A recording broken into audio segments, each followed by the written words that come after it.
Hello everyone, my name is Dana. Today we're going to be talking about 4 cheap additives you can put in a dog's lick mat. Now, right off the bat, this is my lick mat. It's made out of very tough and durable material. It's not one of those floppy lick mats, because I feel like using those like rubbery ones are a little bit dangerous, especially since you're putting food on it. Your dog might mistake that lick mat as part of the food and just eat it. And I've seen people where their dogs have taken a chomp or two out of those rubber lick mats. So I'd rather just be safe than sorry. I'm sure there's no harm in the other ones, but like I said, this is the lick mat that I use.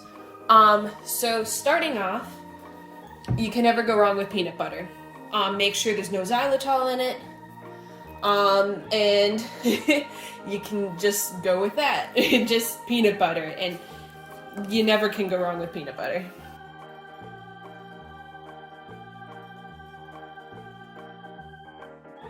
I left my dogs downstairs, but I'm pretty sure Gunner heard me open up the peanut butter jar from downstairs because I just heard him groan. And that's the reason why I left him downstairs, because he'd be drooling up a storm. Alright, next up for something you can use, banana. You can just use banana. This one's a little bit old, but you know, banana. Just mush a banana in there. And then whatever's left over, you can give to your dogs right now, or you can have as a human snack.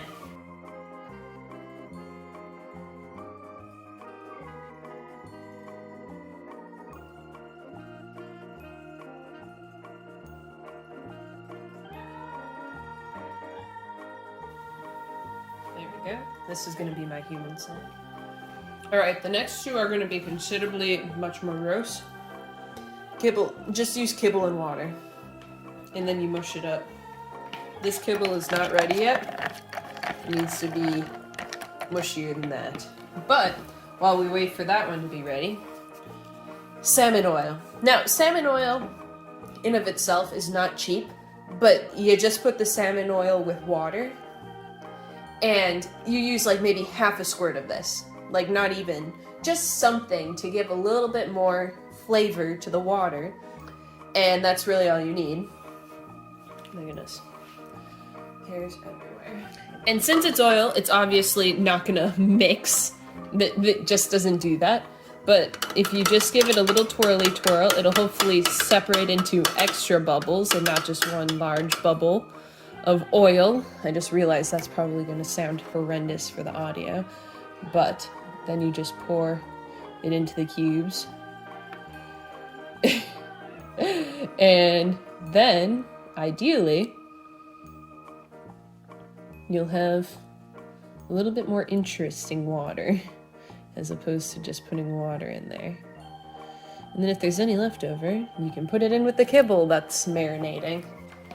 And the most difficult part, well, the two most difficult parts is waiting for the kibble to be mushy enough, and also bringing the lick mat without spilling the liquid, especially since there's salmon oil. Now, if it spills into the other compartments, that's no harm, no foul, you know, because they're gonna be licking it all up anyways. So I'm gonna intentionally put some of that nasty salmon oil water on the banana mush side, just so that hopefully when I do move this, it's a little less precarious. Now we just wait for the kibble to turn to mush. Okay, I grew impatient. I don't feel like waiting anymore. I didn't bring anything up here to entertain myself. So we're gonna just put these kibbles in there and then fill them up with the kibble water. There's another thing you can do if you don't have patience like me. You can just plop some semi-marinated kibbles. Oh my gosh, it doesn't even matter if it goes in the peanut butter side.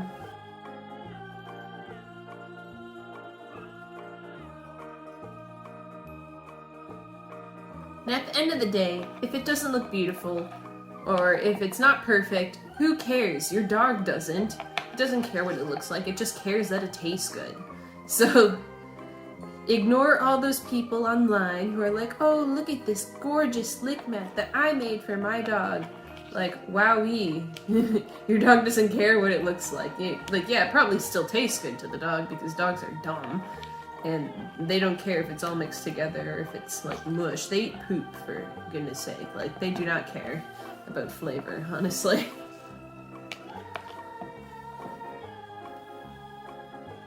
And honestly, okay, hear me out. I know this is technically supposed to be kibble mush, but I feel like these extra lumpies and bumpies will add for a little bit of fun, especially once they're frozen. I don't know, maybe that's just me. And you know what I'm gonna do? I'm gonna add some kibbles on the peanut butter and then the banana as well for extra fun.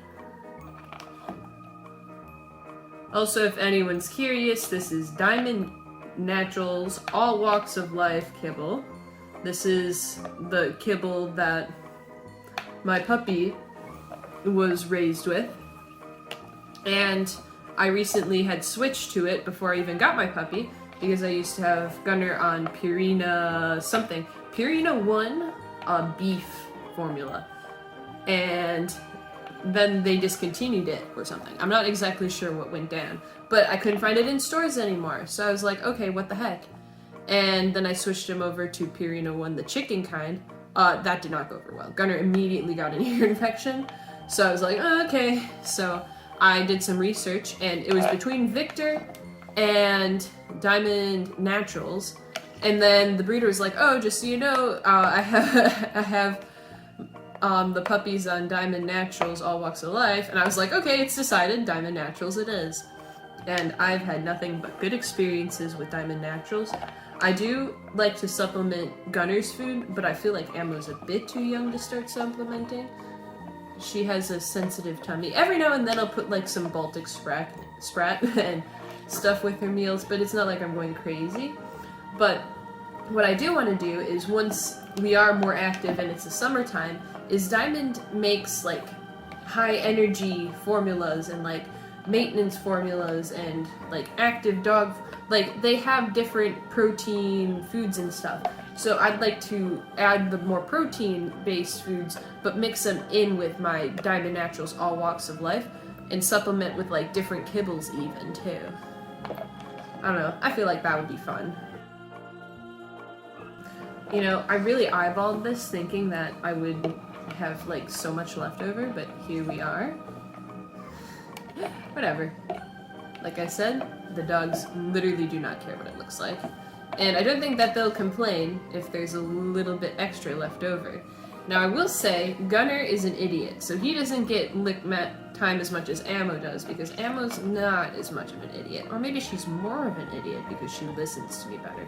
Gunner, he kinda likes to make his own rules, but because of that, his own rules usually involve him tearing things apart.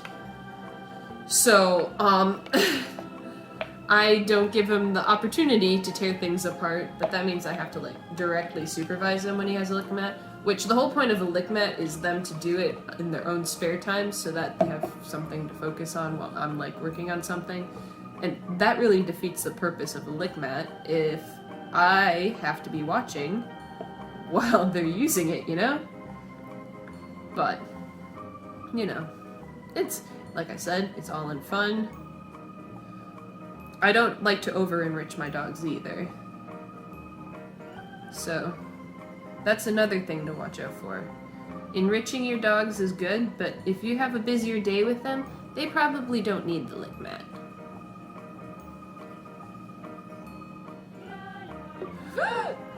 It's fine.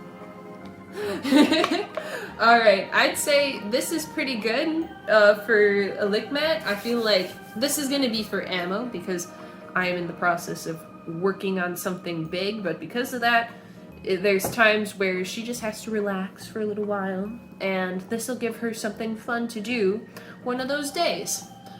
But with that being said, thank you so much for watching, liking, and subscribing. I hope this gives you some good ideas for things you can do with your dogs. And with that being said, I'll see you in the next one. Bye!